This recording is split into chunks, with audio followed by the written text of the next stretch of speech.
Good evening. Welcome to the City Council meeting of Wednesday, December 4th, 2019. Can I have the roll call, please? Peg Coniff. Here. Salem Derby. Present. Omar Gomez. Here. JP Kuzinski.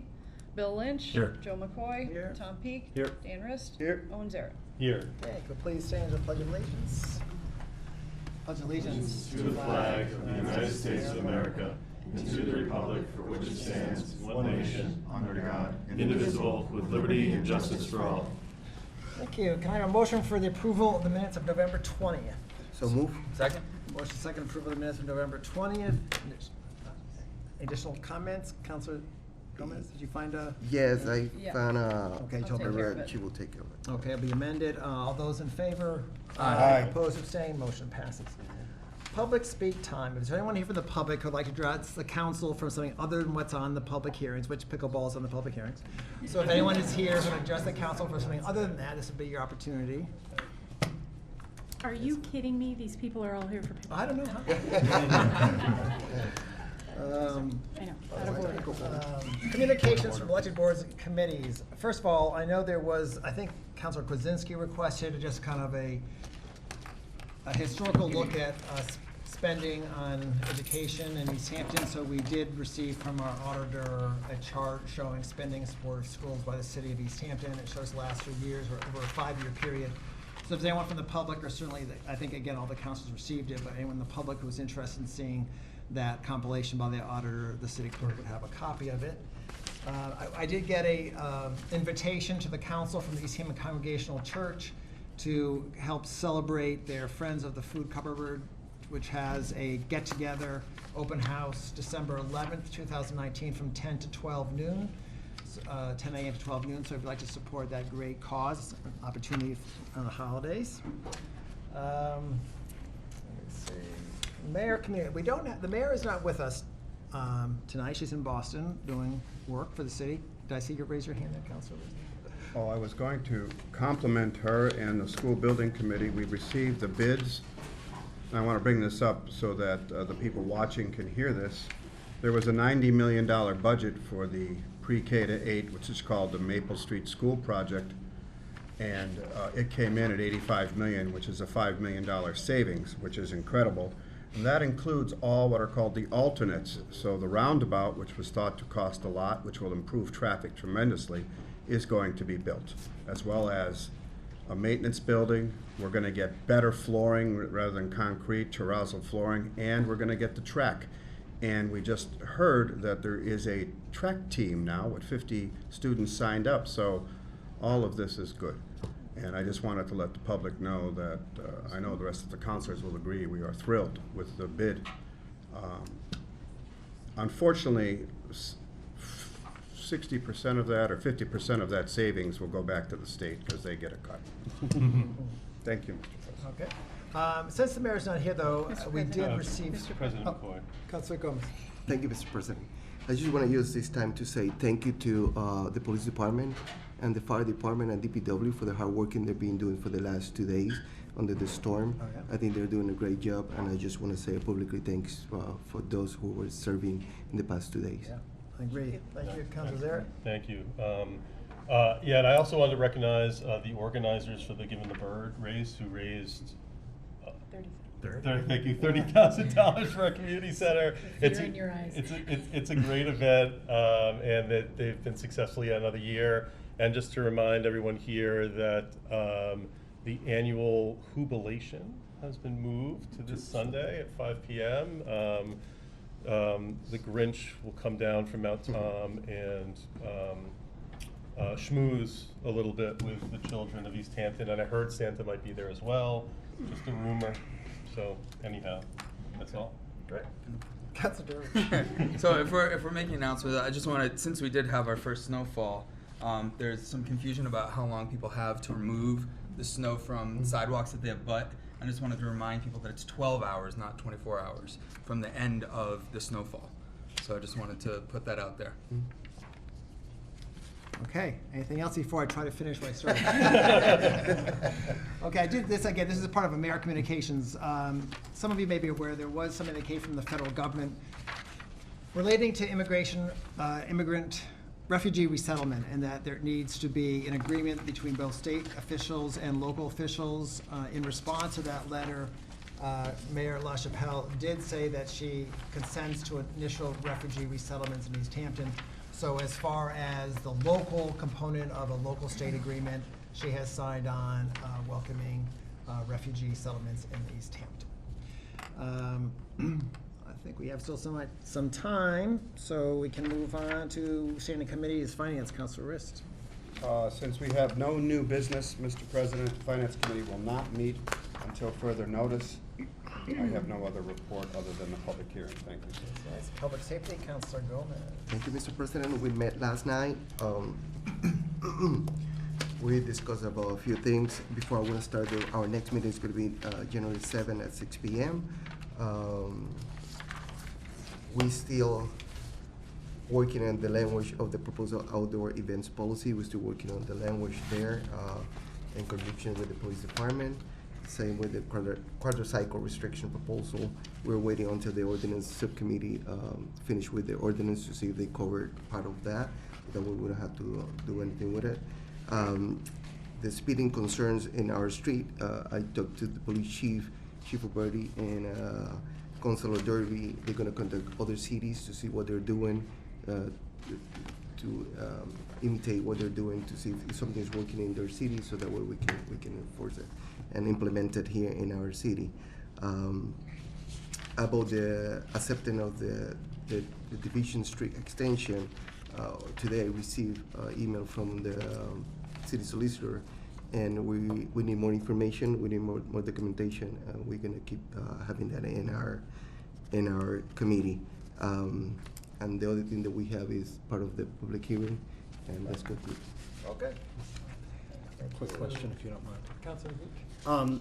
Is part of, just because I haven't done a whole lot of these, is part of the street acceptance process looking at like a projection of the costs of accepting new infrastructure that we're responsible for? No.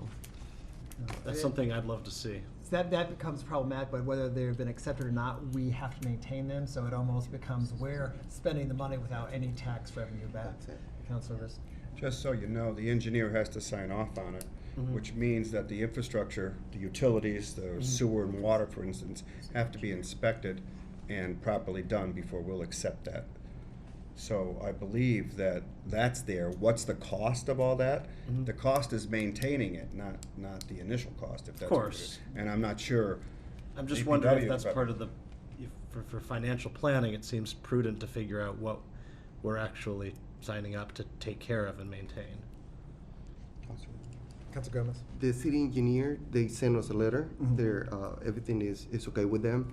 And by the way, I think it's 2 or 3 houses in that extension. Is a whole street. We're gonna accept just part of it that is new. But basically, is extension and we have most of the documentation, and yeah, it's a few houses there too. And we take care of that now. Right, exactly. I Yeah. know what has come up in the past is that, accepted or not, we spend the money to maintain them. So by them being accepted, then at least when it comes to chapter monies, 90 monies, that amount of roadway gets Yeah. calculated into what we get money for. I see skepticism there. I'll look into it, yeah. No, I mean, I believe that you're saying that. I'm interested to know more about it. Yeah, no problem. I think it's something worth looking into in the Yeah. future. That concludes, That's Councilor Gomez. concluded. Okay, Councilor, appointments, Councilor Khan. So tonight we met to discuss 23 mayoral reappointments. And we did go through, so prior to tonight, I reached out to all the boards and committees to get their feedback on the individuals in those boards and committees that would be reappointed, and I got a lot of emails back. 100% of them were positive toward all of the folks that are up for reappointment that are in those particular committees. And then there were a few that we as a committee personally knew, so we were able to give our insight there.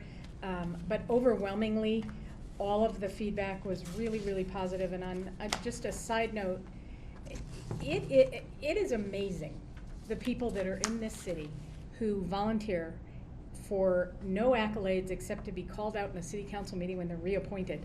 And I don't have any idea if they have dogs, which is kind of a bummer. But they are, the emails that I was getting, these people are brilliant and are dedicated, and for no other reason than they love the city and they want to help. And they're on these committees, and I find that so amazing, and I thank them all for their dedication. It is unbelievable. So I found out that the chair of one of the committees has been on the committee for 31 years. That is spectacular. So anyway, sidebar. So what, I'm not going to go through all of what we found for them. I have given that to the city clerk, and that will be public information. But I can tell you that for all of these, we approved every single one of them 3-0. And so I think as a group, I will put these forward for you guys unless you have any questions or comments about any of the folks right at this juncture. Okay. I'm going to make two motions because the term expiration date is different for two sets of people. So I'll start with the one that's different. So I'll make a motion to approve Mark Tanner as the city attorney with a term expiration of 12/31/2020. Second. Motion and second, Councilor Riss. I was initially skeptical about having a new city attorney. I was worried that it would cost more, et cetera, et cetera. I have been proven wrong. He has been incredibly thorough, gives us tremendous information, and although sometimes it takes a while to get his responses, I'm still waiting on the charter review. And that's because he does in-depth research, and I am thrilled that he still wants to work for us. We didn't scare him off. Really not. With all the ordinances we keep giving him. So. Any other questions or comments at this point? No? Okay, was that in the form of motion? It was. Okay, all those in favor? Aye. Opposed, abstained, motion passes. I'm just going to read all the rest, but it will be in a motion to approve all of the remaining ones with a term expiration of 12/31/2021. I don't need to name them. There is one other person that has a different date, and it's easy to miss. Sean Casey to the ECA Grants Committee, And what's the date? 12/22/22/22. Oh, wow. It's That is like a because the puzzle. cultural council goes by the date that they were originally Gotcha. appointed. Okay, wow, that is very, thank you for pointing that out. Then I will do Sean next. A motion to approve Sean Casey to the ECA Grants Committee with a term expiration of 12/22/2022. Second. Okay, motion and second to approve that appointment. Additional questions or comments? All those in favor? Aye. Opposed, abstained, motion passes. Okay, so now all the remaining have 12/31/2022. Janet Tetro to the Affordable and Fair Housing Partnership, Michael Zerwiak to the Barnes Aquifer Committee, Martha Smith, Board of Assessors, David Zagorski, Board of Assessors, Jay Ryan, Conservation Commission, Daniel Buttrick, Conservation Commission, Jane Sakowitz, Contributory Retirement Board, Maren Goldstein, Energy Advisory Commission, Barbara Wadika, Historical Commission, John Bruner, Historical Commission, Stephen Donnelly, Manhan Rail Trail Committee, Wendy Hammerlin, Manhan Rail Trail Committee, Beth Tiffany, Liz Provo, Amy Marsters, and Keisha Zulo to the Nashwauk Pond Committee, Christopher Cockshaw to the Planning Board, Anthony Zarella, Plumbing and Gas Inspector, Brian Fink, Registrar of Voters, Kevin Mulligan, Telecom Advisory Committee, and Frank Picard, Veterans Council. Second. All of these were approved 3-0. Second. Yeah, motion and second to the previously read mayoral appointments. Additional questions or comments on any of those appointments? All those in favor? Aye. Opposed, abstained, motion passes. That was all we had for I'm sorry. No, no, no. That's all we had for tonight. We have two for next meeting. So I will make a motion now to move the following appointments to the appointment subcommittee. City Council President appointment, Tom Peak. Telecommunications Advisory Committee with a term expiration of December 31st, 2021. Good luck. And one more. I Oh. was doing them one at a Oh, time. okay.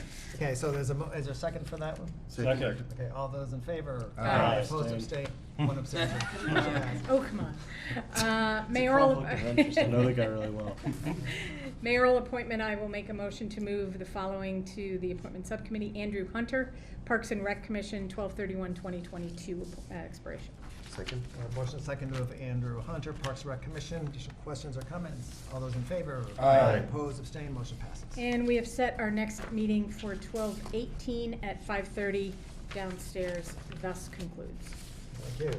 Mr. Councilor President, I've moved that the public hearings be open. Second.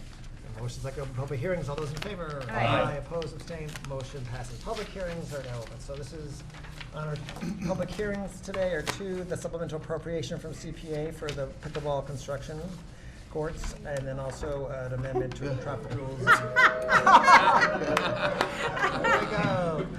I just want to say, this That is is Councilor funny. McCoy's fault. Oh, no. President This McCoy, came can you from- make sure that the chamber remains quiet? Yeah, exactly. With rules or whatever. That was funny. Decorum. So, so Councilor Riss, why don't you start? So we have before us a CPA request of $80,000 submitted by the Park and Rec Department for pickleball courts.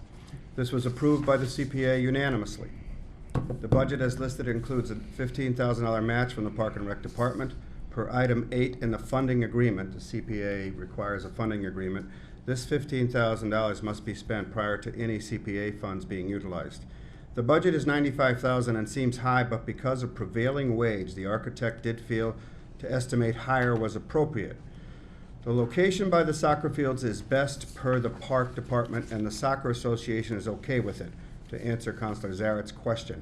Gravel parking is to be added near the court specific to the pickleball use, and I'll allow Mr. Mason to expand on that. Soccer was also okay with removal of the old kicking wall. They're happy it's going to go. This is the type of sport that we like in that it attracts all ages, especially seniors. In our park, we service a lot of youth sports. Little League, youth soccer, our pool is primarily for youth. We have a lot of things that attract our young kids, and that's great, and that's what it's for. But now we have something other than tennis, which really isn't for seniors because there's a lot of heavy movement. Seniors can play this, and I think some of the people here will explain that. It's not as taxing physically, and it's a great way to give seniors some movement. So this is for adults and especially for seniors, which is one of the things the CPA liked a lot about it. It gets the seniors down in the park. And what I find that's attractive is you're going to have seniors and older adults playing a game right next to the young kids playing soccer. I think that's a nice mix myself. This sport is even now being taught at the high school and is growing nationally. Concern that there is not enough courts was addressed as this is a beginning and will be monitored by Park and Rec, and if we need to add more courts, that'll be addressed in the future. Maintenance is minimal, as the asphalt type surface does not need the care that the clay tennis courts, for instance, need. And the grass is also planted away from the surface so that the mowing can happen a lot easier for the park department. Possible addition of a pavilion was talked about for hot days for persons like seniors sitting in the heat waiting to get on the court, but that's not in this particular plan. If funds are left over, they would need to come back, the Park and Rec Department can come back to the CPA and ask if those funds could be used for the pavilion.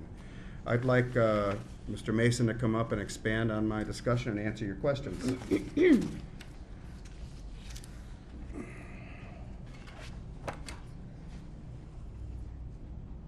John Mason, Parks and Recreation. Can I just say ditto, Dan? I mean, that was an unbelievable job that you did. You basically answered everything that was, you take good notes from my Well, I've had two CPA. meetings to take the notes. Exactly. So yes, as a department, we're all on board. It's nice to get activities in the park for everyone.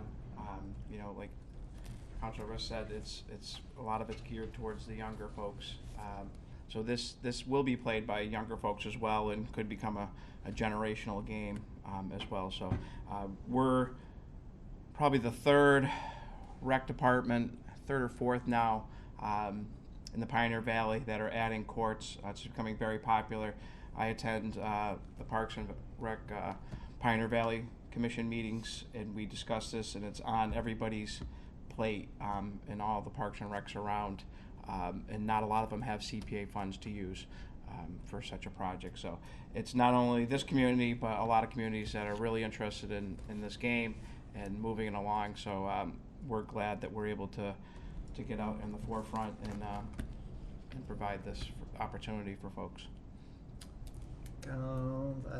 Counselor Cotton. And this, you may be off the hook, John, because this may be for Counselor Riss, but is the money that's left over, if it comes in under budget, automatically go to the CPA, back to the CPA? Yes. So we can't just open a bank account and have at it? Right, can't call on you. Do you want me to answer? Oh, sure. Yes, it goes, it may be reimbursement in which they don't get money they don't need. I don't remember whether that's the case, but any funds that are left over in any project for the CPA go back into the CPA fund. Okay. If there's budgeted money left over, as I mentioned, they may need to reapply, and it'd be easier to get additional monies if we've already approved it. In other words, if it comes in at 70,000 and they want to spend 10 for a pavilion to keep everybody cool, they'd have to come back to the CPA. 'Cause it's for a because the different agreement is that it has to be used specifically for the purpose of being granted. Got it, thank you. Counselor Gomez. Thank you, Mr. President. Hi, John. How you doing? Oh, yeah. I went to the subcommittee meeting, and I know you guys explained that you guys are gonna build parking. Can you please tell us what you guys are gonna do, and if the parking that you guys going to do for the pickleball is coming from the CPA money too?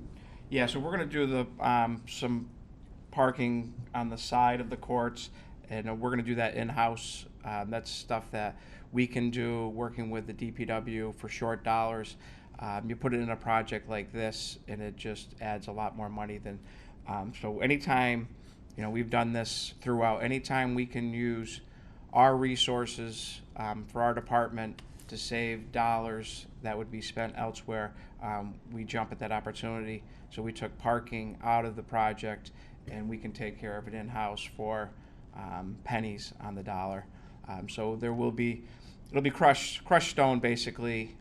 We don't want to take away from the soccer area parking for folks that have kids on Saturday and Sunday mornings, or even the high school games. It's crazy, the parking down there. So we don't want to take away from those parking. We want to add some additional spots, but we'll take care of that. There's plenty of land next to the courts, about the woods. Right now we store wood and some other things because we still heat our maintenance garage with wood. Another savings for the city of us, taking the trees that have fallen down in the woods and reclaim them for heating our building for the winter time. So there's plenty of spaces there, so we will do that in-house. And just for everybody's information, the near bathroom for everybody's gonna be at the softball fields. Yeah, so the bathrooms are probably 150, 200 yards away, just a quick little cut through the woods for that. There won't be necessary facilities on site unless soccer has them open for when they're using them. But it's not any worse than if you're watching a game at Daly Field and going to the porta potty because the Stonehouse building bathrooms are closed. Thank you. I saw Counselor Riss first, sorry. I didn't ask this, but does the soccer association own these restrooms? They control the restrooms, yeah. So it's Because they clean them, or what is it? It's sort of like the Little League concession. It's their concession stand that they have Oh. down there. So they have bathrooms attached Now I to their understand. I concession thought it was a stand. separate building. No, it's the Thank same you. building. Counselor Zaire? So two questions, and one is piggybacking off of Councilor Gomez's question, and a question I also asked to Councilor Rist and President McCoy. So, as you mentioned, the youth soccer does utilize the space that will now be occupied by the pickleball courts for kind of overflow parking, so to speak. But you spoke about creating potentially new parking around that space. Do you have any idea if there'll be a net loss or gain of spaces? In other words, do you think the new parking that you'll create will accommodate for what you're losing with the creation of the courts? We're not losing any parking You're with the not? creation of courts. No, that's just grass area. There's a kick wall there. There's no one parks there now. It's basically we store junk. yeah. The irrigation supplies, old soccer goals are on it. Wood's there. I'll have to look again. I mean, I'm thinking, during either heavily attended soccer practices or games, cars are all parked up on that grassy area. But they shouldn't be. I know that they should be, but it's functionally utilized as parking, because otherwise there wouldn't be any parking there for all those cars, so that's. Yeah, they that was what I park was getting at. along the hill all the way back around, all the way to the pump station. I mean, that's where everybody parks, right up on that hill. Trust me, people find parking in the park, whether they're supposed to be there or not. Right. They slam cars in wherever they can. No, I'm aware of that. That's why I'm asking the question. Yeah.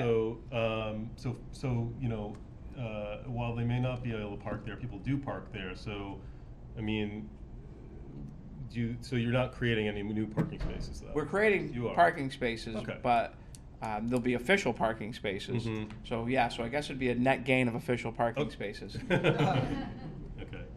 And then Councilor Rist actually helped answer this question, but in regards to just to reinforce, the maintenance of the courts is essentially almost cost-free. I mean, all you basically have to do is sweep them off. Is that true? Yeah, and yeah, we just blow them off, but yeah.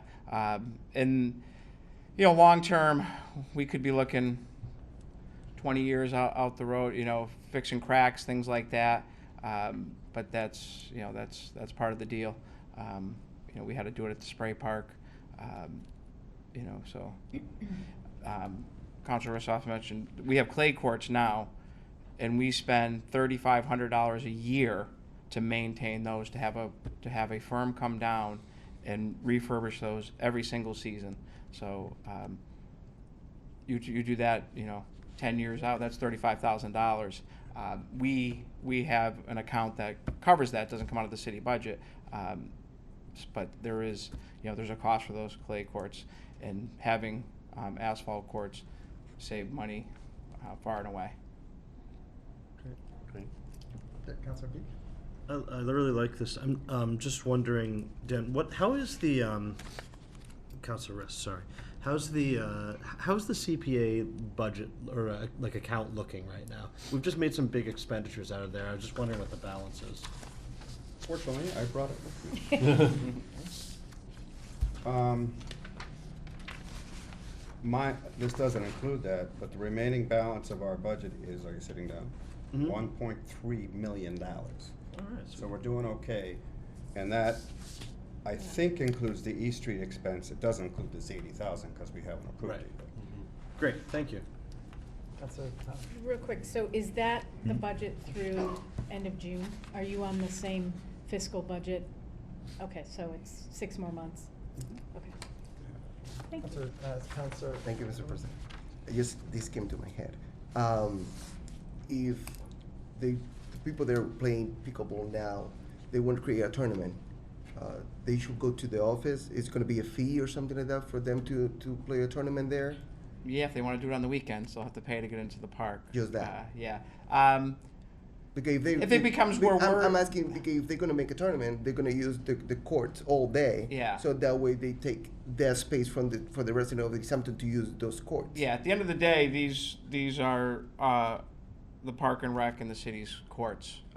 So yeah, they would have to check in with us and say, we're thinking about doing this and we want to have a national tournament, whatever it is. You know, it's only 2 courts. Everybody hear that? There's only two courts, and I've seen Joe's videos where there's 58 courts for national tournament. So I'm not too worried about, you know, overdoing it in our little park. And I'm asking because if someone from the outside or even from our city want to make tournament, softball tournament, or baseball tournament, Yeah. they have to pay a fee to Yeah. use the fields. Yeah, they- So it that's goes why I'm to us, asking yeah. if they have to, if you guys are going to do the same with the pickleballs. It's tougher because with softball and baseball, it's wear and tear on the facility. It's lining the field, it's dragging them. There's so much more to it than you know, a court like this.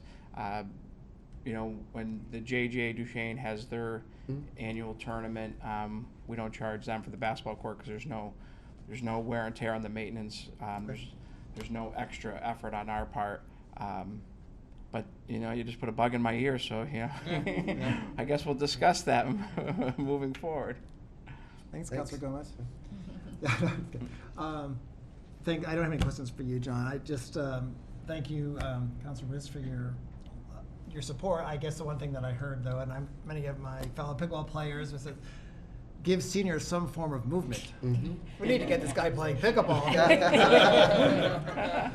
So, but again, I think this would be great for the city. And I've mentioned this several times. There's always the bit about, if they build it, they will come. But we also have some assurance in that actually sitting out in our audience today is Yvonne Ting, who plays professional pickleball and is a well-known instructor. And she is committed to having introductory lessons for people, so that might be some where we early on will block off some times where people have heard of it, and we'll have some balls and paddles they can borrow just to get everyone exposed to it. So again, a way to promote the sport in the city to supplement this court. Any other questions for the director? Okay, we can move on to the public. Is there anyone from the public who would like to make a few comments about pickleball? Not all of you, I hope. If you could please just come up and state your name and address. And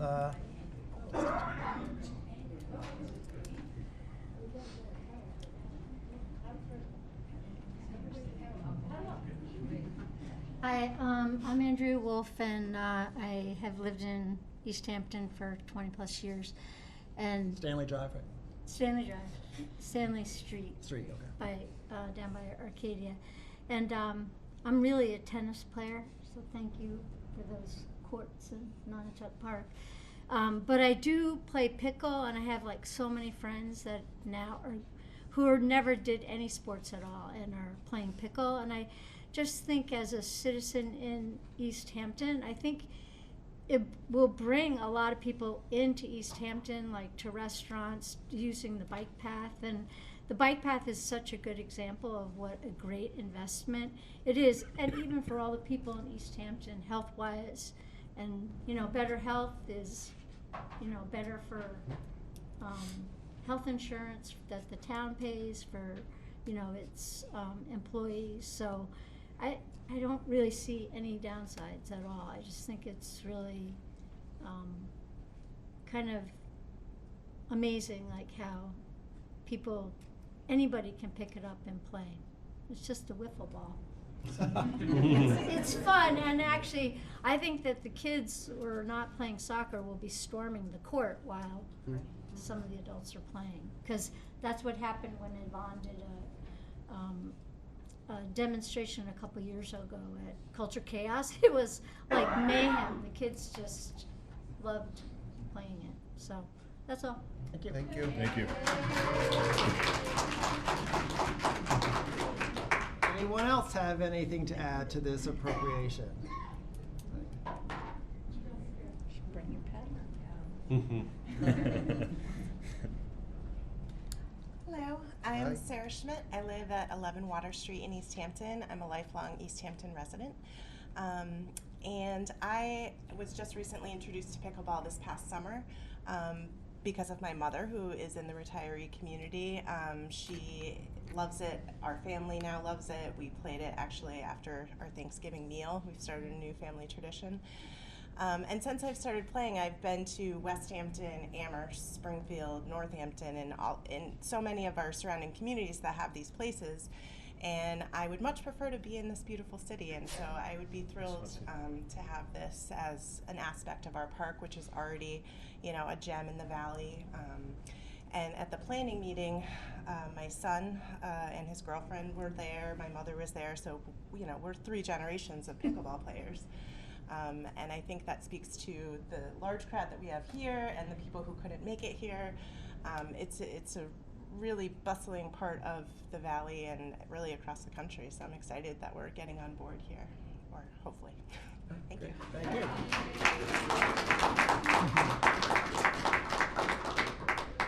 Anyone else from the public like to address the appropriation? How about one more show of paddles? Okay, thank you. I had a question either maybe for you or for Mr. Mason. How will you? Okay, John, I guess. How will people?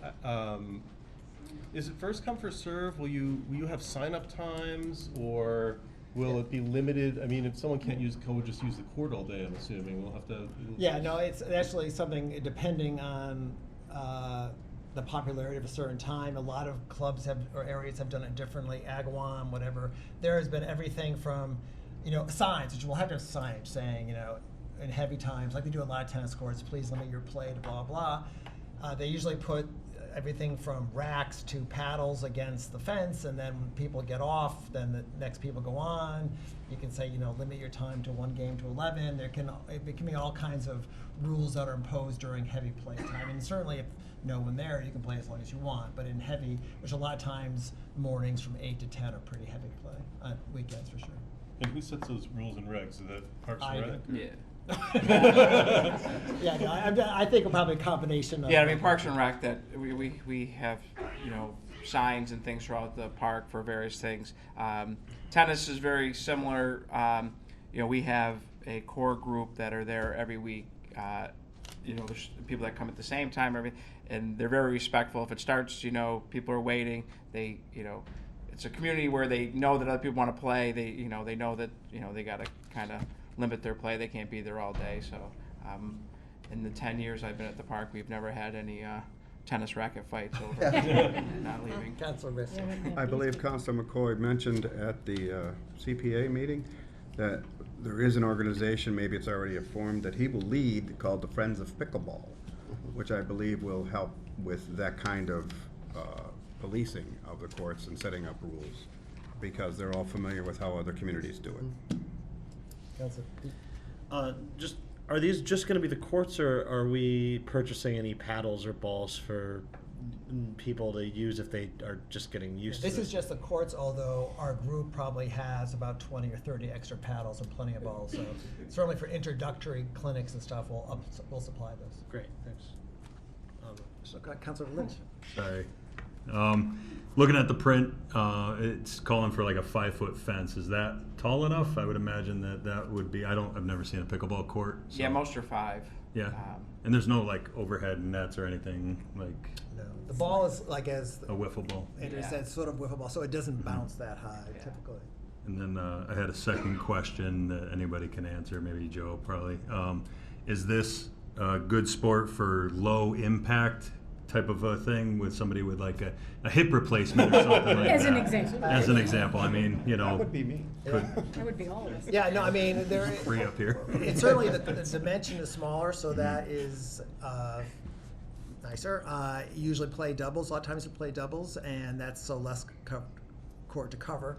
It is still a hard court. Okay. So there may be, if there's a jamming kind of feel to it, so it's not on a cushiony court, but I think it is certainly more joint sparing than playing tennis on a hard court. Sure. Yeah. We'll have to try it out. Yeah, for sure. Additional questions? Okay. So I guess we've heard, no one else came from the public, I've heard from the city, so I'll entertain a motion on Council Service. Mr. Oh, okay, I'm sorry, if you could please come on. I'm sorry, I didn't see you, sir. And then Lincoln was winding through all your narrow, non-intersecting streets. So around I went and finally found it. Okay. My name is John Randall. I'm from Enfield, Connecticut, near Somers, Connecticut. And I've been an ambassador, pickleball ambassador for USAPA for 5 years. And I started and now run the Pioneer Valley Pickleball Association, which we've established courts all the way from Bloomfield. This is as far north as I've been. My territory, as far as I'm concerned, extends to just south of Greenfield. But I've seen a lot of stuff come and go.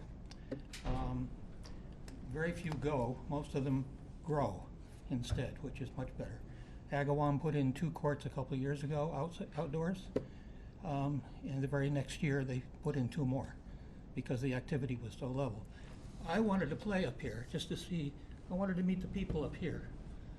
One of the things we do in pickleball is we want people to come from other places to play because that gives you a great variety of competition.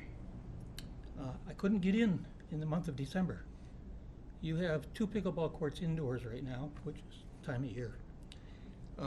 You have 12 people signed up for 2 courts. You can only play 8 at a time for an hour and a half, and then they go to a different skill level. Skill levels are usually important in pickleball. So each group gets an hour and a half out of the 3 hours that you have at one of the schools here. And I couldn't get in. Not only do they have 12 people signed up for Mondays and Wednesdays, but they also have waiting lists. And I've never seen that before. In my area, we have enough courts in enough different places. We don't usually have that. But I also play down in South Windsor, indoors, one of my favorite places. And they charge nothing. Parks and Rec sponsors the whole thing. They don't put out a lot of money. Basically, the money is the nets. Most pickleball players will donate their old paddles to be loaners for new people, and somebody will bring their own balls to play with. So that's not an issue. The courts, though, are the expensive part, and if you're already dealing with that, that's wonderful. Yeah, you have a waiting list of 5 to 10 people each of those nights that I looked at. I looked through the whole month of December. I said, wow, it's a growing program here, and this is the right time to do it.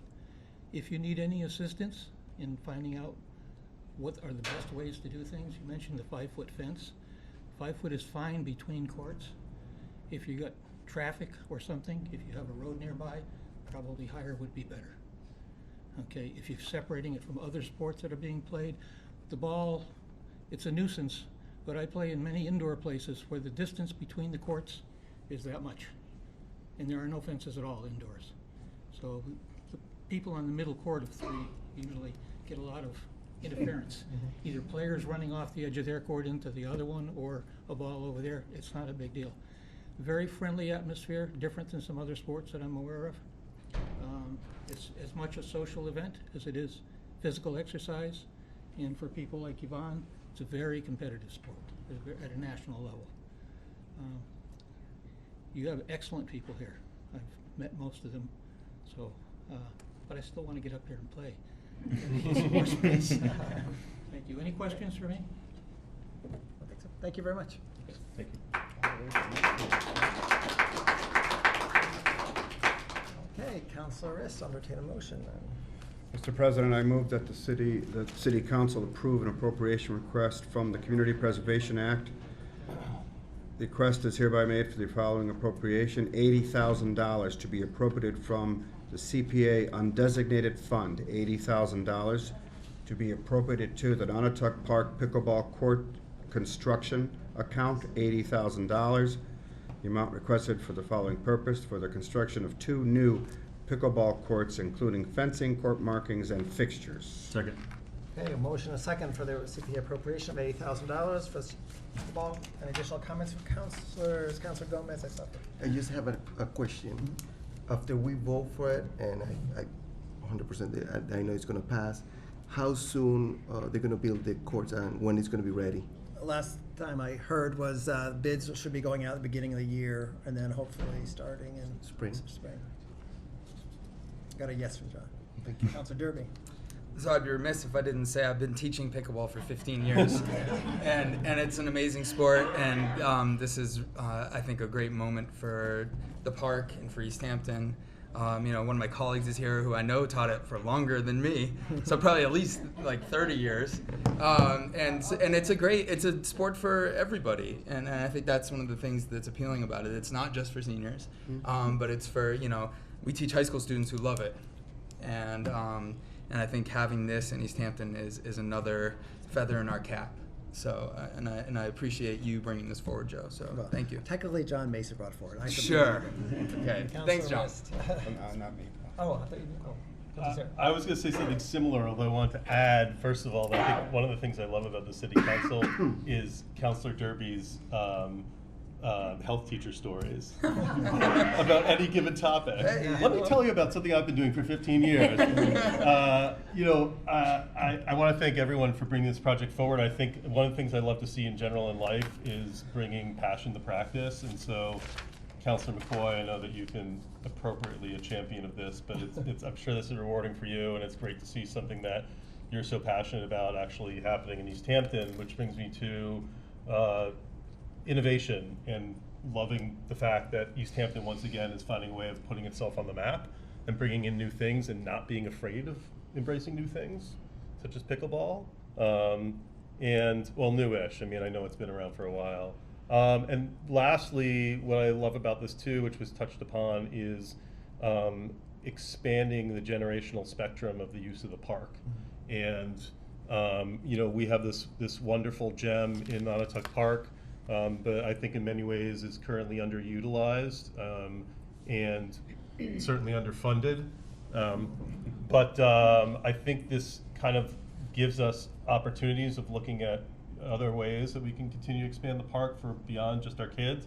That's not a reference to the dog park, John, so don't get upset over there. But you know, we have to find ways to make it more of a multi-generational community space. So, but this is great, and I'm looking forward to having a go at this as well. Yeah. Additional, Councilor Riss? I just want to mention that John mentioned, or somebody mentioned that Agawam had 2 courts, and a year later they had to build 2 more. I am absolutely certain we're going to see this again in a year. CPA committee was aware of that and is very much in favor. And one of the things that won't cost as much as the design for 2 courts could be used again for 2 more. If it needs to be expanded, I just want you to know this counselor and the CPA committee certainly is in favor of it. But this is a beginning so that we can find out if indeed it's true, and I think it is, looking at this population, that these will be used quite a bit. So I hope you vote yes. Okay.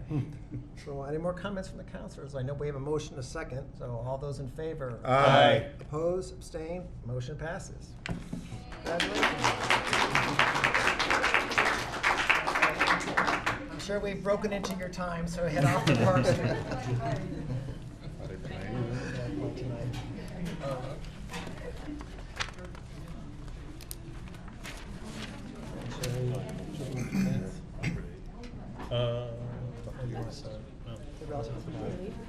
Okay, Councilor Riss, you can start. I'm sorry, Councilor Gomez. I didn't realize this. Thank you, Mr. President. I will ask the permission to Mr. President to let Councilor Lynch to present it and make the motion when we have to, Sure. because this is his ordinance and his first ordinance too. Ah. So I think we'll give it the opportunity for him to talk about it. Thank you. As you guys know from the previous conversations, we submitted an ordinance. I submitted an ordinance on crosswalk safety where the city did not have a violation ordinance for any violations in the city due to yielding for crosswalks. So anybody that was getting a ticket went to the state. We discussed it in subcommittee and thought that if we made a city ordinance, the city would save all the money. And the Chief Alberti and the police would have more incentive to issue citations and violations because the money would stay here as opposed to going to the state, where we would see, I think it was 30% of it. In more conversation around it with Chief Alberti after I submitted it, we came up with a final draft here. His request was the state violation is $200 to have the city violation be $150, so that there was that public relations thing that he could have with the community, and cutting a break and making some of his team look better in that regards. It's a good tool to use too, and it's we did discuss all this in subcommittee. We redid some of the verbiage from the initial proposal to make it more friendly to the reading and make more sense, because the state language was very hard to interpret and left it up to too much confusion. So And we just we approved it 3-0 in the subcommittee. Okay. Councilors? Just a question. You said the fine is $150 locally and there's a $200 fine. If someone violates this, are they paying $350? no, so they would write the city ordinance, and that would be what the violation would be. The ticket would be. The officer could still write the violation for $200 that would go to the state and make it a state violation. If a state trooper was to issue the ticket, then they would just do the $200 to the state violation. So if I could follow up, therefore it's officer discretion. If it's in a grievous Person. violation, they may get both tickets. It depends on the officer. I think you can only get one violation, if I'm not mistaken. So it's and it would either just, 150 or 200. correct. Yeah. All right. Thank you. Okay. Councilor Peak? Personally, I think that 200 is too low because this gets people killed every day. I think that I'd like to see it even higher, but I'll defer to Chief Alberti in his that he's the community policing thing. He knows what he's talking about. I was just wondering, just as a matter of course, has the solicitor had a chance to review this? I do not believe so, no. And I do not think that we can do a violation higher than the state. I don't believe that was, we Oh, couldn't do interesting. that. Councilor Gomez? And most of the ordinances that we have in place in Easthampton, the fees are $50 or $100. This one is going to be the first one is more than 100. Okay. Councilor Rist? Just in keeping with Councilor Peak's question, I'm assuming you looked at the state law and this is not in conflict with anything?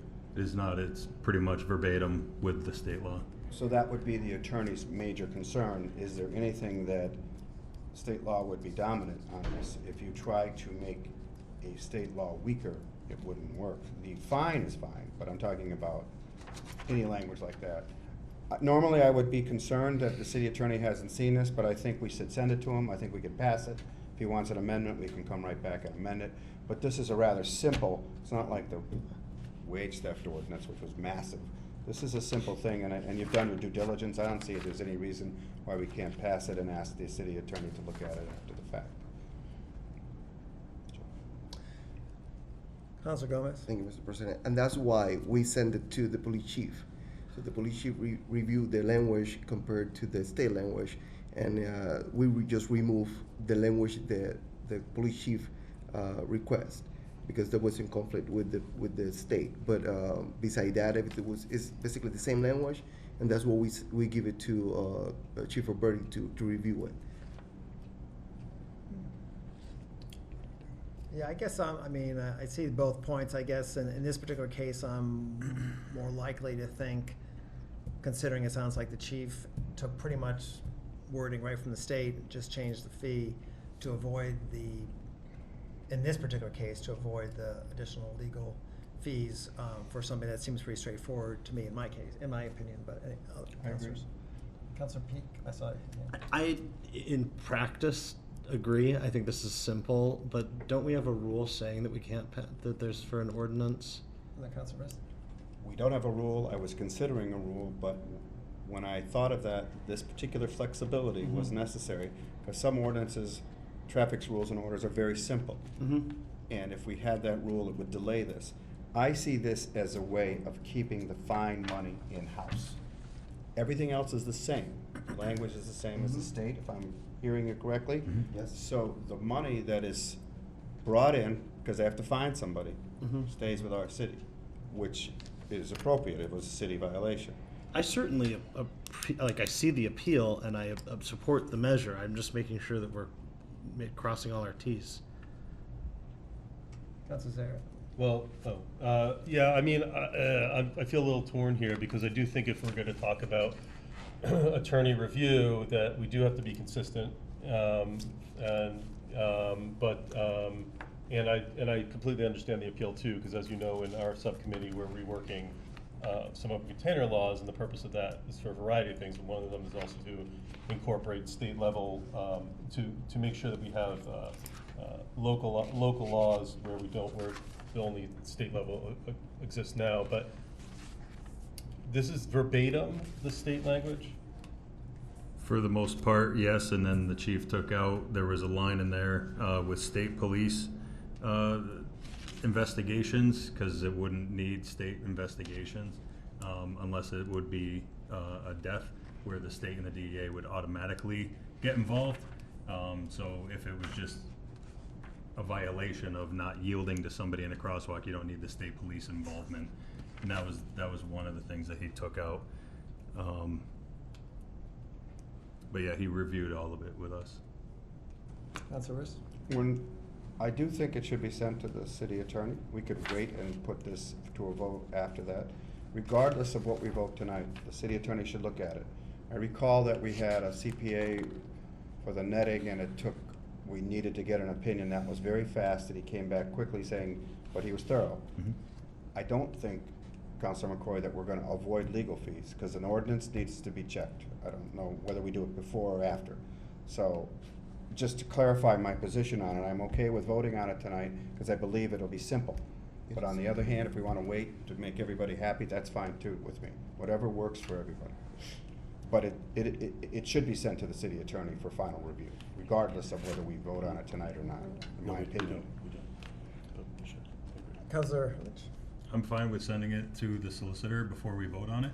I don't think we should vote on something that hasn't been reviewed, then I'm. Okay. And we can also, maybe the chief can come next time too to answer any particular questions. Let's go. And I invite him for being here tonight, and he couldn't make it because he's in Boston. Today, Okay. So. Okay. That's the reason he's not here tonight. Okay. Did Councilor Derby did you ever hand up? I did, Okay. and you know, I think I don't see any harm necessarily in solicitor review, but I would say there's a couple thoughts here. Historically, not every ordinance has been reviewed by the attorney, and if that was the new standard, that's I'm not sure if that's fiscally responsible. I would say that you'd have to have at least a half dozen tickets issued to pay for the review.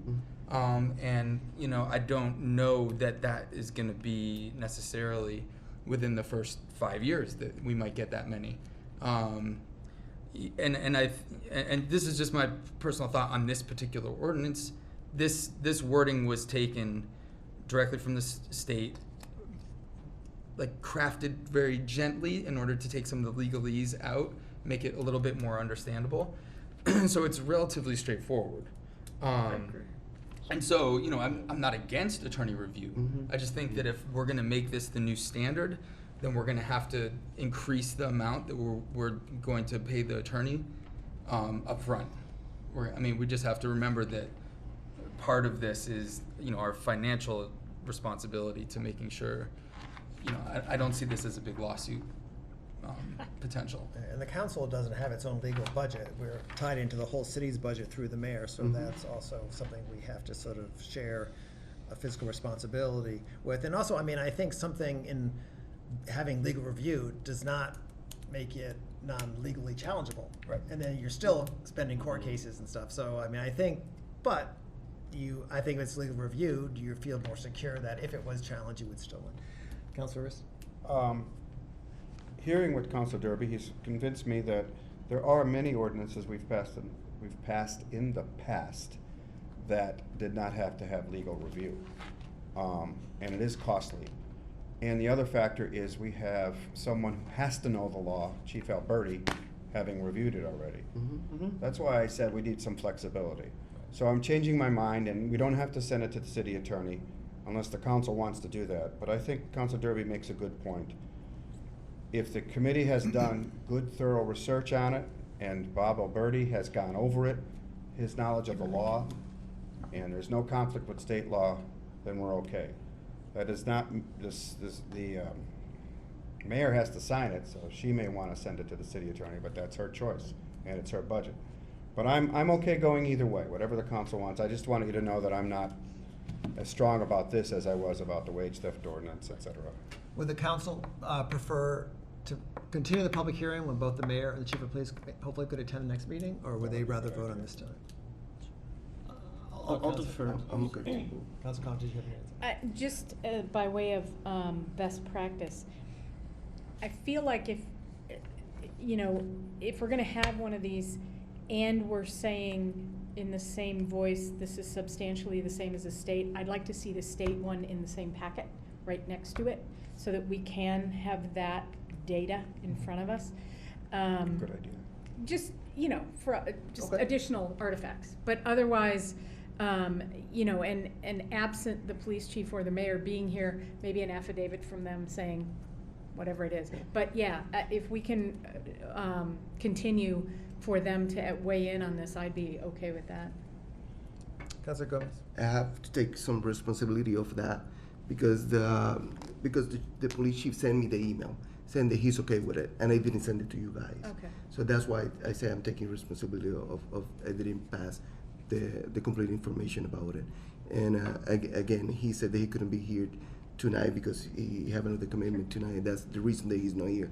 But he was planning to be here and explain that he was okay with it. Okay, thank you. So, Councilor Riss? I think we should move it, once the public hearing's over, we should continue this public hearing to get the information that Councilor Coniff wants. That's a great suggestion. Okay. As well as get the mayor and the chief to weigh in on it at the next meeting. Sounds great. Anyone from the public would like to address the council on this? Shocking. Shocking. Annette Siegel, Butter Street. I think it's great to have the ordinance where the money will stay in town. My question is, will it be enforced more? I can make $600 just on me almost getting hit in a crosswalk. So if we're gonna have a new ordinance where the money stays into town, we have to have more police presence and we have to have it enforced more, because otherwise it just means nothing. So that's my thoughts on it. And yes. Thank you. Since you're kind of an employee of the city, I feel it's okay to ask you. I am an employee. Are you allowed to report to the police someone that has run a crosswalk, like you take a picture of their license? Are you allowed to do that? I am, but it doesn't do any good because the police have to be there to, they have to be the ones watching the, yeah. I mean, if I could be deputized, I'd make the city so much money because it's look into that. constantly. Yeah, But yeah, so exactly. I can report and I have reported, you know, license plate numbers and such, and Don't do any good. it doesn't do any good. The police have to be present for it. There's an amendment to the Constitution. that Yeah. probably has that. Are you asking me or them? Sorry. I was just gonna comment, you know, like, that part of the intention for this too was that it would incentivize the police to actually, you know, enforce it a little bit more, because the money's staying in town, which also feeds their budget, which also feeds, you know, everything that they work really hard for. So I think that would be part of that incentive. That's my hope too, yeah. Right, thank you. Okay. Thanks, Annette. Anyone else from the public? No, okay, I'll entertain a motion. Counselor Gomez? Are we gonna continue it, or are we doing the Continue motion? it. Okay. But you have to make a motion to continue. I would like to make a motion to continue the crosswalk safety ordinance. To 12:18. Second. 12:08. Okay. Additional questions or comments? All those in favor? Aye. Opposed, abstained, motion passes. Move to close public hearing. Second. Motion second to close public hearing. All those in favor? Aye. Aye. Opposed, abstained, motion passes. I believe we left off at property. Counselor Zarrett, is that right? I think we're at ordinance. Ordinance. Oh, sorry. Counselor Derby. Thank you, Mr. President. We are going to meet on December 10th, 5:15. We're hoping Councilor Kwasinski is going to be there to talk about his engine brake ordinance proposal. And if we have time, we will also try to tackle some of the other items on our agenda. So again, that's December 10th at 5:15 p.m. Okay. That concludes. Great. Property, Counselor Zarrett. We had a lively discussion, very engaged discussion that was very well attended. I think probably 40, 50 people there. Say more. More or Most more. of the city council. Most of the city. There was a quorum of many sorts. 8 9. Yeah. That was the 21st. We discussed the proposed sites for potential selection for an application for a design grant for a dog park. And very specific that I'm saying that because I think people need to understand that there is no shovel in the ground. We are just trying to get design going here. It was it was well attended. I think from the start, we were trying to be very, very clear that part of this process is just as much to rule out sites that have been listed here as well as to rule in. And at the end of the day, or the night, as it were, the two most popular sites that the people selected were Nonotuck Park, I think in no specific site, but I'll have to go back and look which of those parcels. And then specifically parcel 3 on Oliver Street, which is across from the solar field. I'll have to wait till we speak to Councilor Kwasinski about what the next step is here. One thing that's very important to me is that in the initiation of this discussion is Parks and Rec was very clear, both Director Mason and the board, that they were not keen on having a dog park in Nonotuck Park, and I respect that opinion, and I don't want them to think that this process was in any way steamrolling them. And so if there's a popular opinion that a park should be in Nonotuck, that's a much, much broader discussion that has to be had. This goes sort of back to the discussion around pickleball and such, and disc golf is another one about should there be a new master plan for the park. So this kind of complicates things a little bit, but we'll have an ongoing discussion at the next meeting. I think it's great that we are having this discussion ultimately, and again, what this process will then lead to is an application for the up to $25,000 design grant from the Stanton Foundation. That's really all we are, that's the only point we are at this point, so. Councilor Rist? Just wanted to comment, I thought that was well-run, compliment the property committee on it. I would like to suggest that the property committee consider having the next meeting here in this room, so it could be videoed very easily. But it's vital that the public be educated to the Park and Rec Commission and the Park Director's concerns about Nonotuck. I know that more than 2-1 they voted for Nonotuck, but I think there's some education necessary. For instance, why can't the park be opened all year? Well, they need to be able to answer that. So if you have that meeting here, please make sure that members of the Park and Rec Commission and the Park Director can come to explain why Nonotuck Park might be really difficult to do. I just think the public needs education there. Thank you. So I was at that meeting and there were 40, 50 people. So I agree, I think we need to have another one to get more data points.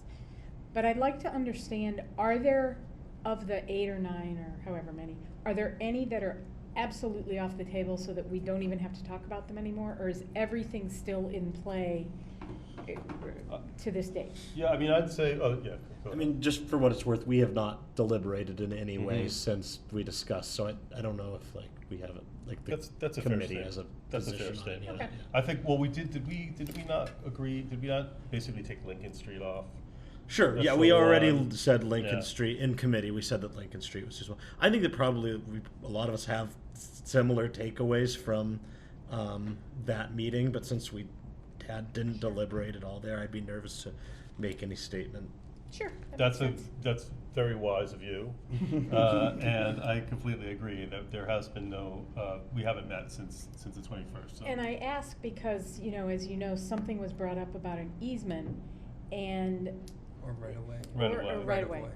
So if that is a problem, I would think that, and you guys need to deliberate it, that needs to be taken off the table, or it's not a problem, you know, kind of thing. So I'll be eagerly awaiting your debate on what is in and what's out. I can't wait to have that discussion. And the parcel in question is parcel 4, which one of the abutters had mentioned that they have a right of way through. So I haven't had time since then, but I think it would be reasonable to try to acquire more information about that exact deed or legal agreement and so forth. I will email the planner, ask him to get right on that. Could you?